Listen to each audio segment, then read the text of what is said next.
먼저 이렇게 저의 간증으로부터 시작을 해야 될 것 같습니다. 저는 2013년에 하나님의 은혜로 장로회 신학대학원에 입학을 하게 됩니다. 금방 입학을 해서 첫 해에 하나님의 뜻대로 나도 사명자의 길을 간다는 생각에 들뜨고 기뻤습니다.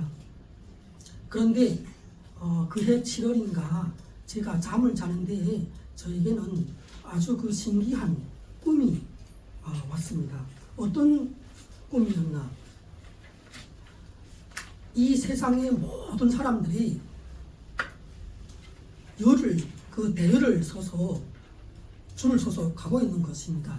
그런데 그들이 가는 그 모습은 노예들이 그 줄을 서서 끝없이 그 줄을 서서 한 곳으로 향하여 가는 그런 모습이었어요. 그들 사이에는 말을 타고 그 사람들 사이로 오가면서 채찍으로 그 사람들이 갈 길을 그 사람들이 그 몸을 후려치고 고함을 치면서 그렇게 몰아가는 그런 그 말 탄 사람들도 보였습니다.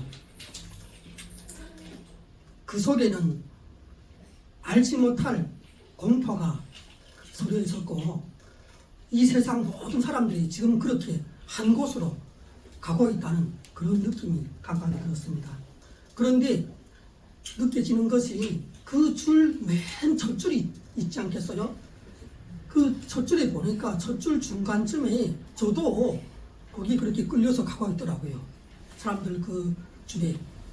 그래서 맨 첫줄에 있는 제가 생각하기로 이 첫줄에는 이 세상 사람들 중에서도 가장 극악한 죄인들, 당장 끌려가서 처형을 해도 누구 하나 뭐라고 그 말을 하지 않을 그런 극악한 죄인들이 그 맨 첫줄에 있는데 그 중간에 나도 걸어가고 있는 모습이었어요. 그런데 잠시 뒤에 그 대열 사이로 오가면서 말 타고 그 사람들을 채찍질하고 하던 그 말 탄 사람이 저에게 오는 거예요. 저에게 와서 뭐라고 얘기하는가?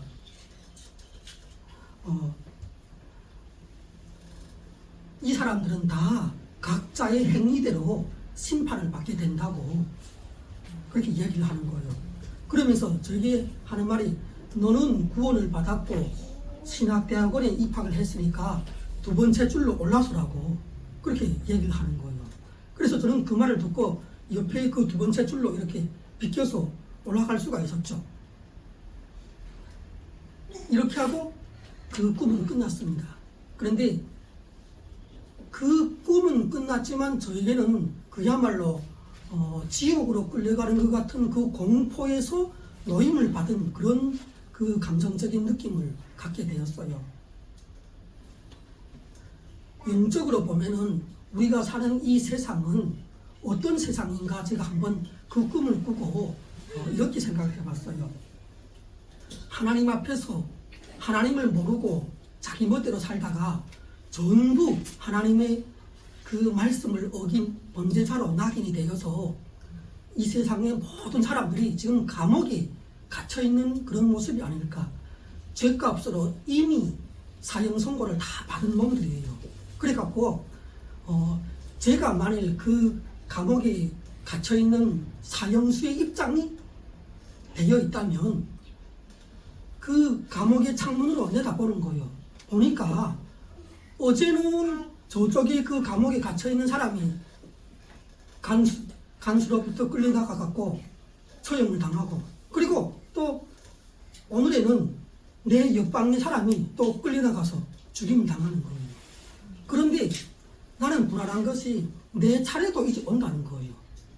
나도 이제 그렇게 끌려나가서 죽게 되는데 문제는 이게 어느 날 몇 시에 너를 죽이러 온다고 얘기해주는 사람은 이 세상에 존재하지 않아요. 알 수가 없단 말이에요. 언제 간수가 와서 철문을 드르륵 열고 내 수인 번호를 부르면서 정선남 너 몇 번 이제 나오라고. 그러면 나는 어떤 배항도 할 수가 없이 꼼짝없이 그 간수에게 끌려서 나가서 갔다가는 다시 돌아오지 못하는 그런 그 내 차례를 기다리는 사형수의 그 심정이 바로 이 세상에서 하나님을 모르고 사는 사람들의 운명이더라는 거예요. 여러분들은 이러한 그 세상적인 영적인 저의 판단에 대해서 어떻게 생각을 하고 계십니까?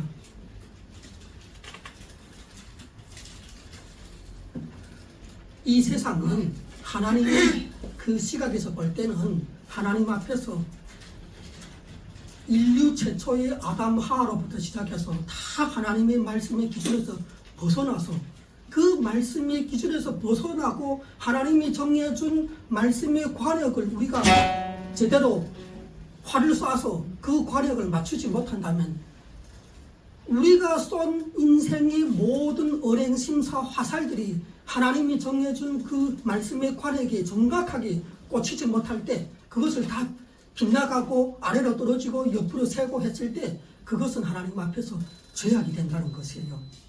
이미 아담 하와가 있을 때부터 지금까지 우리는 아담 하와의 자손들이잖아요. 그 사람으로부터 시작해서 지금까지 이 세상에는 범죄자들로 가득 차 있어요. 그래서 지금 그 숫자를 세면 전체 인구가 75억이라면 거기서 예수 그리스도를 믿어갖고 그 예수 그리스도의 피로 자기 죄를 씻은 자만이 그곳에서 면제가 되고 나머지는 다 하나님 앞에 범죄자로서 이 세상이라는 감옥에 갇혀서 살고 있는 것이에요. 이 세상은 긍정적으로 보면은 한이 없지만 하나님의 그 말씀의 시각에서 성경에 따라 보면은 어디로 도피를 할 수가 없는 하나님이 만드신 감옥이라는 거예요. 이 지구 전체가 죄와 사망으로 또 보이지 않는 흑암의 권세로 다스리고 있는 사탄과 귀신들에 의해서 이 지구 전체는 흑암이 덮여 있어요. 얼마나 흑암에 덮여 있고 또 그 위에 인간이 죄를 지을 때마다 또 한 겹 어두운 장막이 더 이루어지고 또 그 위에 또 더 씌워지고 그렇게 해서 아담 때부터 지금까지 하나님 앞에 지은 죄는 하늘에 닿을 정도로 그렇게 가득하게 어둠이 채워져 있는 것이 우리가 사는 이 세상의 영적 현실이라고 할 수가 있습니다. 이런 상황 속에서 하나님은 계획을 하셨어요. 하늘에서 별빛 하나가 반짝거려요. 그런데 그 하늘에서 고요한 밤에 이 지구를 향해서 미소를 짓듯이 반짝이는 별빛 하나가 있었는데 그 별빛이 어느 사이에 내려와요. 밤에 내려온다는 거예요. 그런데 그 별빛이 가르쳐주는 것을 보니까 거기에는 어둠밖에 없는 칠흑 같은 이 세상의 영적인 상황인데 그 땅에는 마구간이 하나 있어요. 그 마구간에는 새벽인데 밤인데 등불로 환하게 그 마구간이 밝혀져 있는 거예요. 그래서 거기에 뭐가 있나 들어가 보니까 거기에 말구 위에 누워있는 한 갓난아기가 울고 있어요. 하나님께서는 이 칠흑같이 타락한 세상을 그냥 두고 볼 수가 없으셔서 자기의 아들을 이 세상에 이스라엘이라는 나라의 베들레헴 지방에 태어나게 하신 거예요. 그 아기의 이름을 누가 지어줬는지 아세요? 하늘에서 천사가 내려와갖고 그 엄마에게 이 아들은 이름을 예수라고 하라고. 그 이름은 자기 백성을 죄에서 구원할 자라는 그런 의미가 있다고. 그렇게 이름까지 지어주고 올라간 그렇게 낳은 아들이 바로 예수라는 우리가 한 번쯤 들어봤을 그 예수 이름인 것입니다.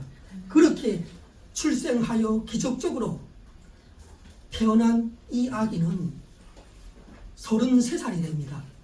그 이스라엘 나라의 땅에서 살면서 33살 나이가 청년이 되었을 때 그때부터 본격적으로 이 아들은 선지자의 역할을 시작을 합니다. 30살부터 시작을 해서 3년여의 기간 동안 그가 사역을 하는데 그가 하는 사역은 어떤 사역인가? 어두워진 이 세상을 밝히는 빛이 되는 사역이에요.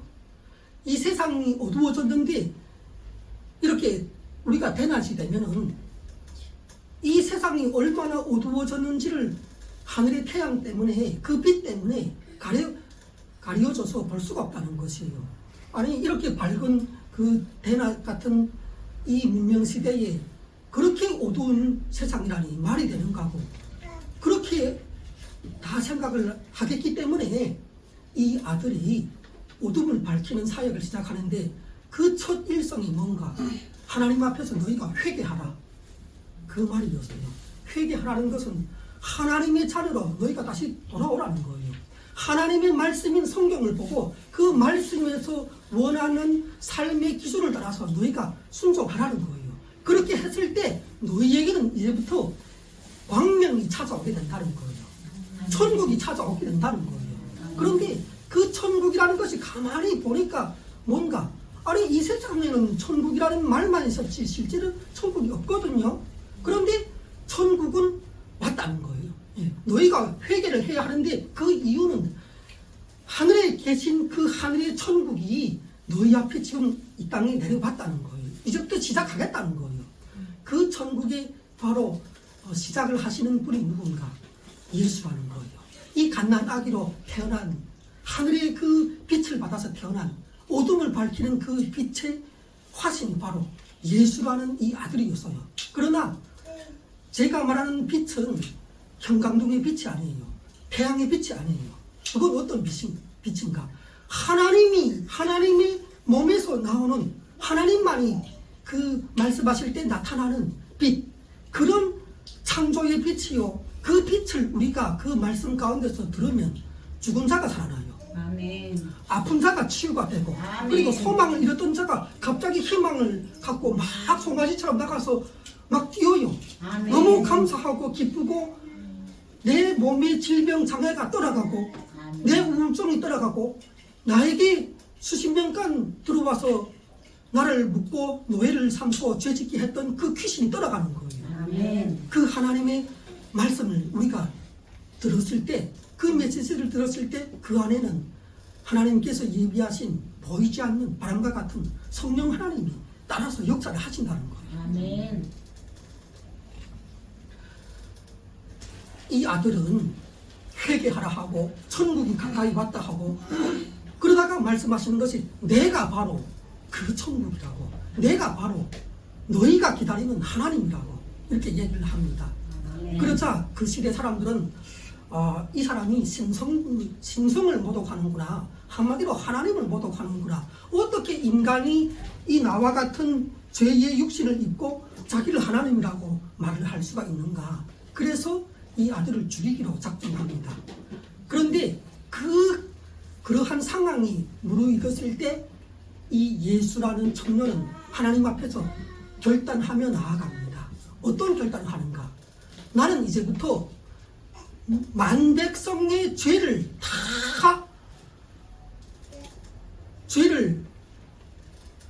속하는 그러한 희생제물이 될 것이라고. 나는 이제부터 이 자기 백성의 죄를 속하는 대제사장으로서 하나님 앞에 하늘의 보좌를 향해서 이제부터 저 천국의 하나님의 보좌를 향해서 자기가 딛고 서 있는 이 땅에서부터 그 천국의 보좌까지 대제사장 사역을 하면서 올라가겠다는 거예요. 이제부터 그렇게 결심했을 때 이미 그 시대의 종교 지도자들은 사람들을 동원해서 이 예수라는 청년을 밤에 와서 붙잡습니다. 붙잡아서 데리고 가서 자기 나름대로 재판을 하고, 그리고 날이 밝기도 전에 재판을 다 끝내요. 왜? 사람들이 깨어나면 안 되거든요. 이 청년을 지금 시기 질투해서 하나님을 모독한 자기를 하나님이라 하고 하나님의 아들이라고 얘기했으니까 이건 신성모독이니까 율법의 규정에 의하면 돌로 쳐서 죽여야 하거든요. 그런데 자기들에게는 그 죽일 그 고난이 그 시대에 없었어요. 그래갖고 사람들이 아직 깨어나기도 전에 자기들끼리 재판을 다 마치는 거예요. 그리고 로마 법정에 가요. 로마의 그 빌라도 총독이 있었는데 그에게 데리고 가서 사정을 해요. 통사정을 하는 거예요. 제발 이 청년을 죽여달라고. 빌라도가 놀랍니다. 왜 이 사람을 죽여야 하는가? 자기가 몇 마디 말을 해보니까 이 사람한테는 이 사람을 사형시킬 만한 죄가 보이지 않는다. 그렇게 얘기를 하는 거예요. 그런데 그 시대 이스라엘 백성들, 로마의 대제사장, 바리새인들, 서기관들, 율법학자들, 백성들을 그 휘동해서 선동해서 십자가에 못 박아달라고 막 그 소리를 치는 거예요. 그런데 그때 시대는 목소리를 높이면 그것이 정의가 돼요. 또 로마 그 총독이 이스라엘 나라에 와서 다스리고 있는데 이 나라에서 그런 문제 때문에 폭동이 일어나면 자기의 정치적인 입지가 불안정했어요. 통치를 잘못한다는 그런 보고가 로마 황제에게 올라가게 되는 거예요. 그러니까 이 사람이 자기 자리가 불안정해지니까 겁이 나갖고 그러면 정말로 내가 이 청년을 어떻게 하면 좋겠느냐 마지막으로 물어보니까 그 이스라엘 백성들이 그래요. 그 사람을 죽인 피값은 우리와 우리 자손들에게 돌려달라고. 그리고 오늘 그 사람을 십자가에 못 박아서 죽여달라고 이렇게 부르짖었던 거예요. 그러니까 이 로마 총독이 알았다고. 그럼 너희 뜻대로 해라고. 나는 여기서 빠질 게 죄가 없어. 내 복은 아니야. 그렇지만 너희가 원하니까 내가 넘겨줄게. 그래갖고 넘겨주는 거예요. 하나님의 말씀에 구약성경에 보면은 나무에 달린 자마다 하나님의 저주를 받은 자라고 성경에 딱 기록이 되어 있거든요. 그래서 누구나 그 이스라엘 나라 땅에서 나무에 못 박혀서 죽거나 교수형으로 그 처형당해 죽거나 그러면 하나님으로부터 저주받아서 저 사람은 죽었다고 다 생각을 하는 거예요. 왜? 구약 성경부터 그렇게 하나님께서 기록을 해놨으니까. 그런 상황에서 예수라는 청년은 33세가 되어서 그냥 채찍에 맞고 머리에 가시관을 쓰고 피를 막 흘리고 뺨을 맞고 침 뱉음을 당하고 그렇게 하면서 그 수치스러운 그런 모습으로 그 십자가가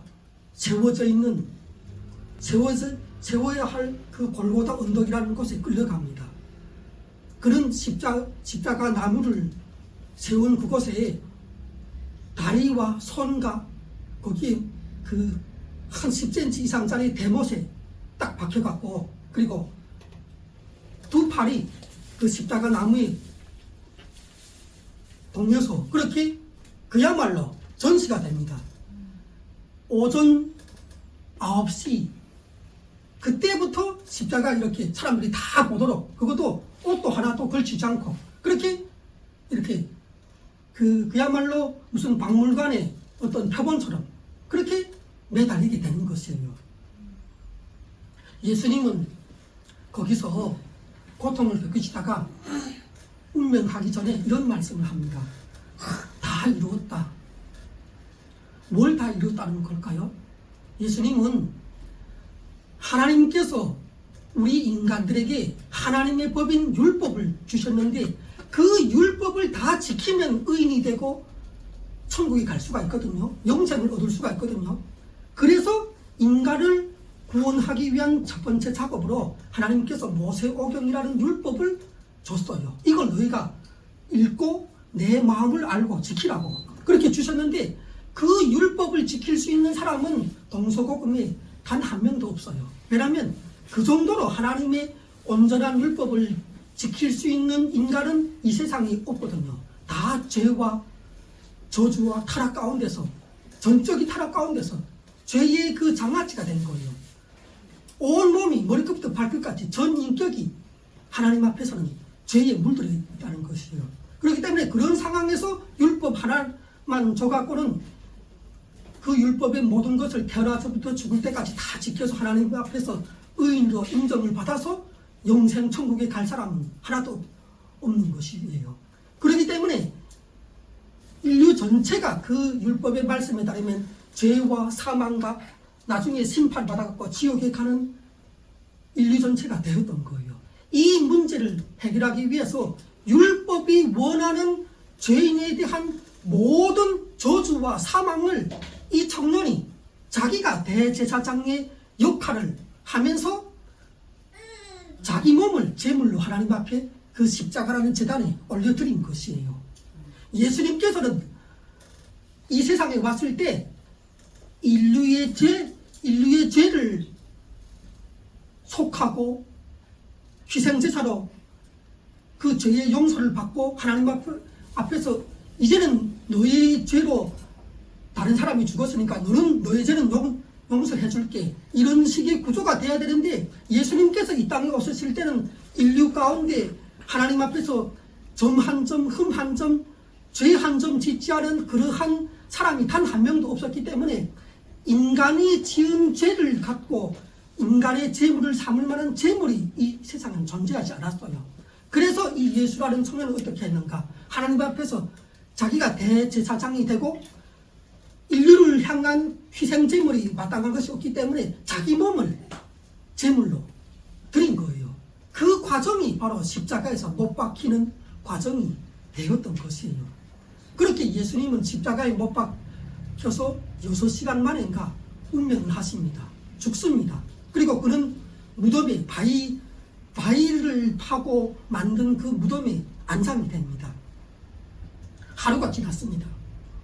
예수님이 십자가에 못 박히고 죽으시는 이유는 우리 전체의 전 인류에 오고 가는 모든 세대의 죄악을 담당하고 그들이 하나님 앞에서 죄로 인하여 심판받아 사망을 당해야 하는데, 자기가 그 사망의 자리에 십자가에 자기를 희생제물로 드렸다는 것이에요. 그런데 그러면 어떻게 되는가? 이제부터는 예수님이 십자가에서 못 박히면 그것은 바로 우리 모두가 십자가에 못 박힌 것과 똑같은 현상이 되는 것이에요. 왜? 우리 죄 때문에 그분이 우리 대신 죄와 사망을 당하셨으니까. 그런데 예수님이 무덤에 누우셨어요. 그러면 또 어떻게 되는가? 예수님이 무덤에 누우시면 우리가 하나님 앞에 죄악으로 죽어서 다 무덤에 지금 누워있는 것이 되는 것이에요. 왜? 이 예수라는 청년은 우리의 대표자니까. 우리를 전체를 구원하기 위해서 자기가 대신 죽음의 자리, 죄의 자리, 무덤의 자리까지 내려가는 것이에요. 우리의 대표가 되시니까 이분이 죽으면 그것이 나의 죽음이요, 이분이 무덤에 누우면 그것은 내가 죄악으로 사망당해서 무덤에 누워있는 것이 되는 것이에요. 그런데 그 누운 지 하루가 지났다는 것이에요. 하루가 지났는데 그냥 누워 계세요. 그때부터 저는 조바심이 났어요. 성경을 보면서. 아니, 이분이 하루가 지났는데 빨리 살아서 나오지 않고 그냥 무덤에 누워있으면 이분이 나를 대표해서 나를 구원하려고 죽으신 분인데 무덤에 들어간 지 하루가 되도록 그냥 누워있으면 큰일 나는 것이에요. 나도 무덤에서 영원히 나오지 못해. 그러면 예수님 앞에 죄악으로 죽은 수많은 사람들도 다 죽어서 무덤에 들어가 있는데, 위대한 장군도 황제도 어떠한 그 선한 사람도 다 죽어서 무덤에 들어가서 나오지 못하고 있는데, 나를 대신해서 나를 대표해서 죽은 구세주인 이 청년이 무덤에 들어간 지 하루가 되고 이틀이 지났는데 소식이 없는 것이에요. 계속 누워있다는 것이에요. 이러면 안 됩니다. 큰일 나는 겁니다. 이 아들은 자기의 죄와 사망을 통해서, 자기의 생명을 통해서 우리 인류 전체를 하나님 앞에 영생으로 이끌어 가야 할 그러한 사명을 갖고 있는 그리스도란 말이에요. 그리스도. 구세주로 오신 분이 그리스도의 사명을 하고 있는 것이에요. 3일째가 되었습니다. 저는 정말로 답답하고 불안하고 힘들었어요. 왜냐하면 이분이 3일이 아니라 이제부터 3,000년, 5,000년 영원히 그 무덤에서 몸이 썩으면서 일반 사람들이 죽은 것 같이 똑같이 몸이 썩어서 벌레가 이 몸을 먹고 그렇게 해서 무덤에서 영원히 나오지 못한 다음에 썩은 냄새를 풍기면서 그런다면 우리 인류는 한마디로 제가 얘기할게요. 그냥 다 태어나지 않는 것이 가장 행복해요. 하나님 앞에서. 그러면 죄를 한 번도 짓지 않으니까 지옥은 안 가거든요. 그런데 3일이 지나서 일요일날 새벽이 되었어요. 말하자면 오늘 새벽이 한 4시나 5시 그쯤 되었어요. 하늘에서 막 천국에서는 분주하게 막 천사들이 왔다 갔다 하는 거예요. 그 시간이 되니까. 그러더니 하늘에서 천사가 2명이 하얀 옷을 입은 천사가 그 무덤 위로 내려와요. 내려오더니 그 무덤을 막고 있던 큰 돌이 있는데 그 돌을 천사가 들고 와서 수룩 굴려서 옆으로 제껴요.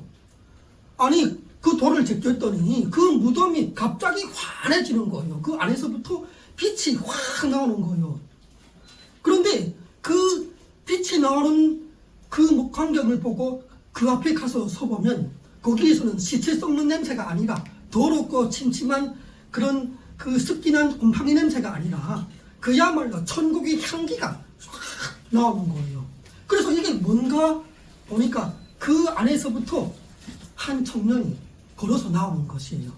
온몸에 머리끝부터 발끝까지 그냥 빛을 그냥 감싸고 빛을 뿜으면서 그렇게 걸어서 나온다는 것이에요. 예수님은 이렇게 무덤에서 들어가 있다가 3일 후에 자기의 이 육체를 영원히 다시는 죽지 않는 하늘 천국에 가서 살 수 있는 천국의 삶에 적합한 몸으로 완전히 그 형질이 바뀌어서 그래갖고 온몸에 빛을 뿜으면서 걸어서 나오신 것이에요. 예수님은 부활하신 것입니다. 다시 사신 것입니다.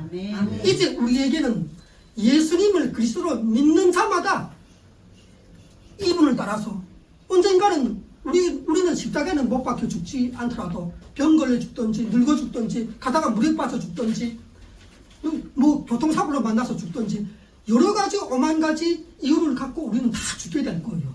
그런데 우리가 죽게 됐을 때 하나님은 한 가지를 보신다는 것이에요.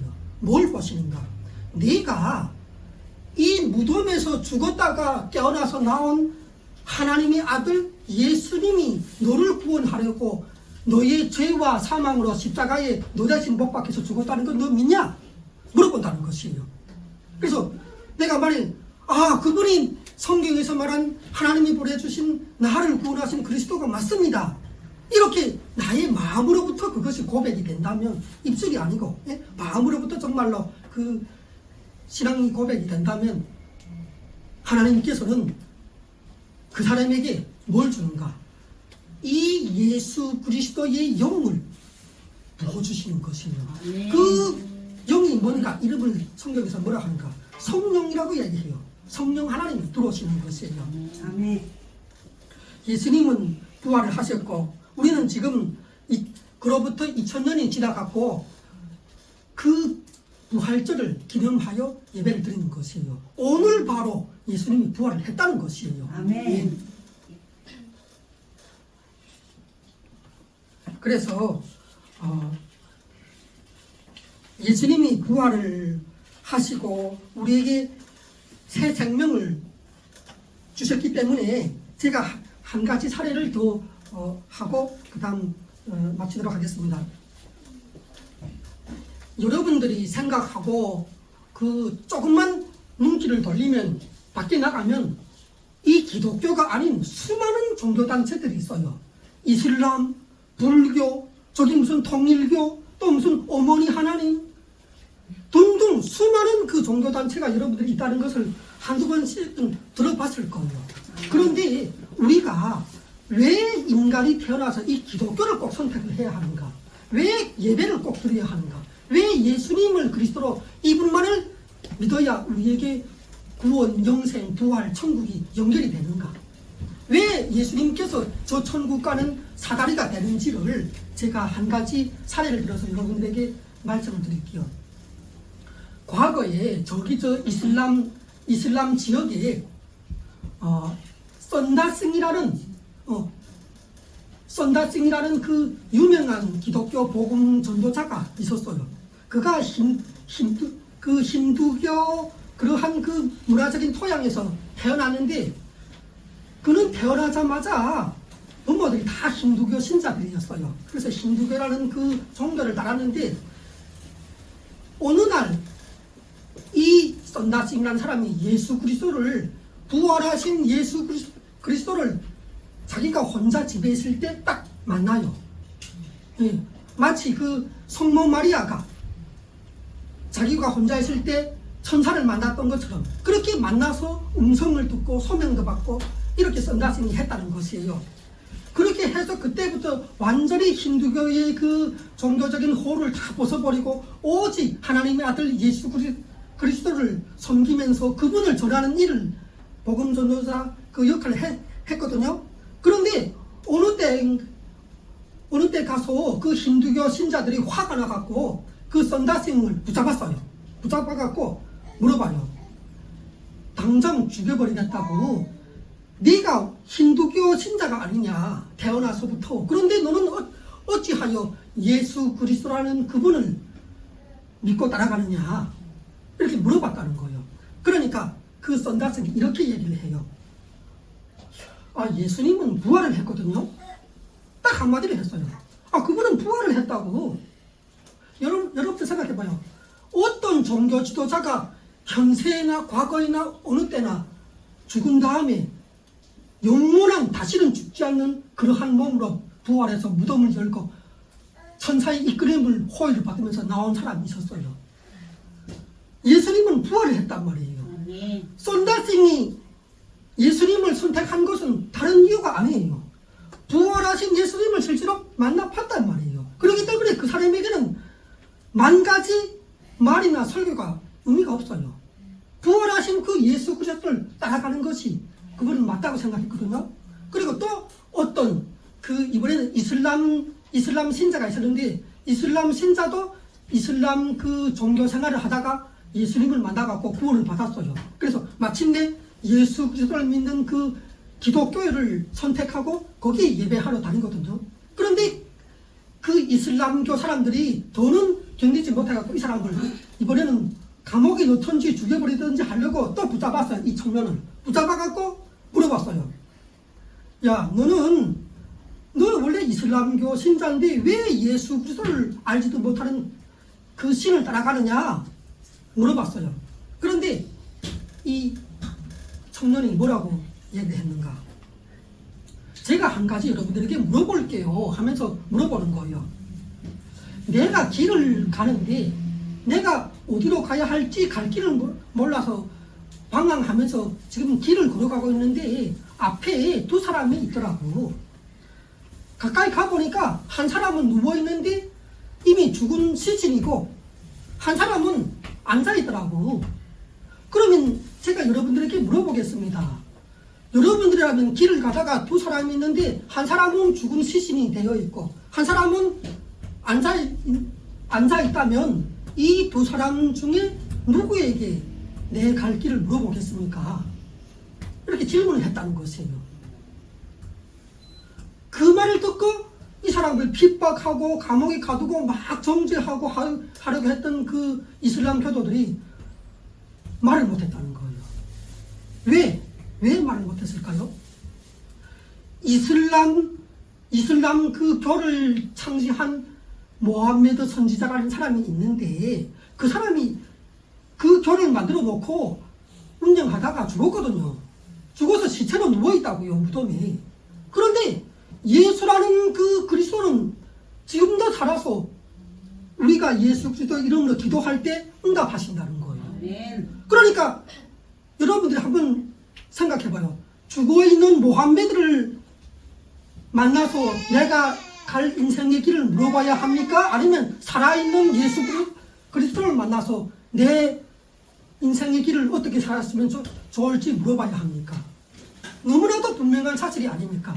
살아있는, 영원히 죽지 않는, 이미 죽었다가 우리를 살리기 위해서, 우리를 천국으로 데려가기 위해서 의의 부활을 우리 대신 부활의 첫 열매로 이루신 이 예수 그리스도를 저는 오늘 여러분들에게 소개를 하면서 이분을 마음으로 영접하는 기도를 함께 드렸으면 합니다. 아직 예수님의 그 어떠한 분이신지를 잘 알지 못하고 그래서 아직 예수님을 믿지 않는 그런 분들이 이 중에 한 분이라도 계시다면 그러면 저와 함께 기도를 따라 했으면 좋겠습니다. 이렇게 기도를 저와 함께 따라 했을 때 불처럼 바람처럼 성령 하나님께서 그 그리스도의 영이 바로 당신에게 들어올 것입니다. 그래서 성령님이 우리가 천국까지 갈 수 있도록 우리를 인도해 가실 것이에요. 그분이 없으면 또 안 돼요. 인도자가 있어야 되거든요. 그래서 제가 예수 그리스도를 영접하는 기도를 드리려고 하는데 아직 예수님을 믿지 않으신 분들이 여기 계시죠. 자, 그러면 제가 영접 기도를 한마디 한마디 먼저 할 텐데 저와 함께 따라해 주시면 될 것 같습니다. 어떻게 예수 그리스도를 저의 영접 기도를 함께 따라하고 싶으세요? 아멘. 자, 우리 그러면 예수님을 처음 영접하는 분뿐만 아니라 우리 모두가 함께 그렇게 저의 이 기도를 따라 하시기를 바라겠습니다. 사랑하는 하나님, 저는 지금까지 하나님이 살아계심도 천지를 창조하여 이 세상을 주심도 우리를 구원하려 아들을 보내신 것도 모르고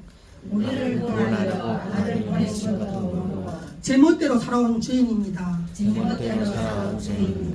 그러나 이 시간 예수님이 나를 대신하여 십자가를 지시고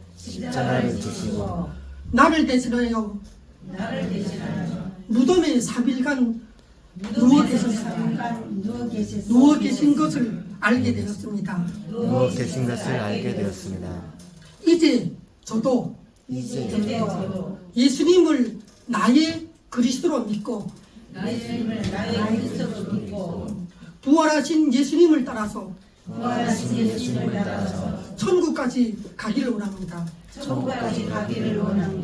성령 하나님, 지금 내 마음에 들어오셔서 천국 가는 그날까지 나를 인도하여 주시옵소서. 우리 주 예수 그리스도의 이름으로 기도합니다. 아멘. 자, 새로 예수님을 영접한 그분을 향해서 우리가 하나님께 영광의 박수 보내드리겠습니다.